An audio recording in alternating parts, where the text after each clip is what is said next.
अस्सलाम वालेकुम नाजरीन। ड्रामा सीरियल बरहम की नेक्स्ट एपिसोड में आप देखेंगे यह सालार तो जहाज की स्पीड से आगे बढ़ रहा है, सिर्फ और सिर्फ इस सज्जल से अपना बदला लेने के लिए। पहले उसे कहा कि उसे सज्जल से दोस्ती करनी है।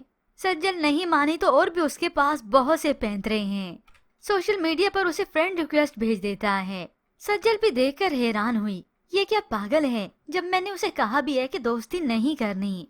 अब इधर सालार जो कि रिक्वेस्ट भेजकर बैठा है और अपने दोस्त से अपनी नफरत जाहिर करता है। मैं इस सज्जल को सिर्फ और सिर्फ अंकल की वजह से बर्दाश्त कर रहा हूँ, वरना कब का इसे ऑफिस से निकाल चुका होता। यूँ अब की बार भी यह सज्जल इस सालार के हाथ में ना आ सकी। तो उधर ये रमशा जो कि शिकायतों का ढेर लेकर माँ के पास आ गई। माँ तो कहती कि इतनी सारी शिकायतें तुमने अपने अंदर पाल रखी थी। रमशा तो मनफी जवाब देती है, ये शिकायतें नहीं है, बस जो कुछ मेरे साथ बचपन से होता आया है, जो नाइंसाफी होती आई वही बता रही हूँ। रमशा को तो अब जाकर मालूम हुआ कि सज्जल उसकी सगी बहन नहीं, वरना दुश्मनी तो उसने बहुत पहले से ही पाल रखी थी। और माँ भी उसे बहलाने फुसलाने के लिए यही जवाब ही देती है। माँ सभी औलाद से बराबर का प्यार करती है, उसके लिए सारी औलाद एक जैसी होती है। यह तो सरासर झूठ ही है, क्योंकि माँ को जब मालूम हुआ कि मेरी अपनी औलाद की ये करतूत थे तो उसने तो रमशा को फट से माफ कर दिया। मगर सज्जल के लिए तो इन्होंने बैर ही पाल लिया था। मालूम जो था कि मेरी अपनी सगी औलाद नहीं। उधर अहमद जो कि फैसला कर चुका है कि इस रमशा को वो तड़पता और रोता हुआ देखना चाहता है। बेशक उसका बाप मुझे सूली पर लटका दे, उसे इस बात की कोई परवाह नहीं होगी, क्योंकि जब से अहमद को मालूम हुआ कि ये तैमूर पाशा की बेटी है, रमशा के लिए उसके दिल में नफरत और भी बढ़ चुकी है कि ये झूठी और मक्कार इंसान बैठे बैठे रातों रात अमीर बन गई, मुझे बर्बाद करके खुद का अच्छा लाइफस्टाइल बन गया। ये सब कुछ मैं होने नहीं दूंगा।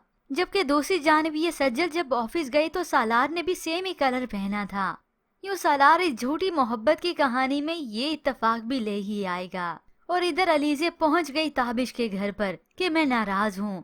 तो ताबिश कहता है मैं तुमसे नाराज हूँ। यूँ खट्टी मीठी दोनों की तकरार चलती रही, तुम्हारा नाराज होना बनता नहीं है। तो ऑफिस से फ्री हो जाने के बाद इत्तफाकन सज्जल जब ताबिश के घर पर आती है तो अलीजे से उसकी मुलाकात होती है। अलीजे को भी बहुत अच्छा लगा सज्जल से मिलकर, और होप्स हो सज्जल उसकी ये गलत फहमी भी खत्म कर दे, क्योंकि अलीजे को यही बदगुमानी है शायद ये किसी और लड़की में इन्वॉल्व ना हो, और उसे शक सज्जल पे ही था। तो सज्जल उससे मुलाकात करेगी। ताबिश तुम्हारी बहुत तारीफें करता है, तुम तो वाकई में बहुत अच्छी हो। यूँ अलीजे की ये बदगुमानी भी उसी वक्त खत्म हो जाएगी। और फिर यूं ही ये सालार जो कि हवा के घोड़े पर तो सवार है ही, अपनी झूठी मोहब्बत की नैया को पार लगाने के लिए एक दिन सज्जल को ऑफिस से ले आता है इसी बहाने से कि मीटिंग है या फिर साइट विजिट करनी है। मगर वो तो उसे ले आता है एक रेस्टोरेंट में, जहाँ पर उसने उसके लिए सरप्राइज बर्थडे प्लान किया था। ये सब देखकर सज्जल तो हैरान हो जाती है, आपको कैसे मालूम हुआ? अब आज के दौर में किसी का बर्थडे मालूम करवाना कौन सी मुश्किल बात है, सोशल मीडिया के जरिए, या फिर सज्जल के डॉक्यूमेंट्स या सीवी भी तो है। सज्जल की हैरत अभी खत्म ना हुई थी ये सब कुछ देखकर कि उसी वक्त सालार उसे बुके देने के बाद घुटनों के बल बैठ गया और उसे प्रपोज करता है। सज्जल मैं ये सोचने पर मजबूर हो गया कि तुम बाकी लड़कियों जैसी नहीं हो, क्या तुम मुझसे शादी करोगी? ये सब देखकर और सुनकर तो सज्जल हक्की बक्की रह जाती है, क्योंकि इस सालार को अच्छी तरीके से मालूम था कि ये लड़की अगर दोस्ती का नाम लेने पर नहीं पटी, थोड़ा अच्छा बोल लेने पर नहीं पटी, तो फिर अच्छी लड़कियां शादी के नाम पे ही पट जाती हैं, क्योंकि शादी का कहने वाला शख्स सिंसियर होता है। यूँ सज्जल को खुशी भी हुई और हैरत भी। फिर मौका महल देखकर घर आती है तो वालदा को बताती है वो मुझे सालार सर ने प्रपोज किया है। ये सुनकर तो माँ भी हैरान रह जाएगी कि रमशद से उसकी शादी हो जाती, मगर कुछ हद तक वो नॉर्मल ही रहेगी, क्योंकि अपनी बेटी के करतूत जो सामने आए हैं और अपनी लालच भी काफी हद तक ये खत्म ही कर चुकी हैं।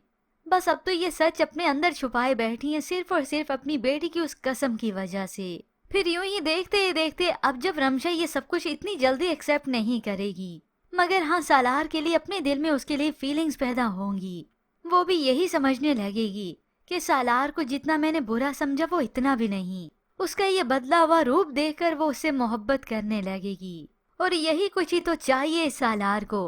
अपने दोस्त को खुशी से कहता है तुमने देखा सज्जल को कि वो अब ब्लश करने लगी है اور لڑکی بلش کب کرتی ہے؟ جب اسے محبت ہو جائے، جب اسے کوئی اچھا لگنے لگے، تو بس پھر یہیں سے سالار کا پلان بی شروع ہوتا ہے۔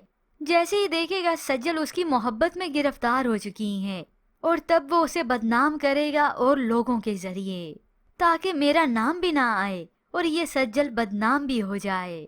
ویورز، یہ ٹویسٹ تو آپ خیر آنے والی ایک ساتھ میں ہی دیکھیں گے، مگر ایسے میں ویورز آپ کو کیا لگتا ہے؟ کیا واقعی میں سالار ناپسند کرتے کرتے سجل کو پسند کر بیٹھا؟ اس کے متعلق ہمیں اپنی قیمتی رائے کا اظہار ضرور کیجیے گا۔ مزید ڈراماز ریویوز کے لیے آپ دیکھتے رہیے اردو ٹی وی۔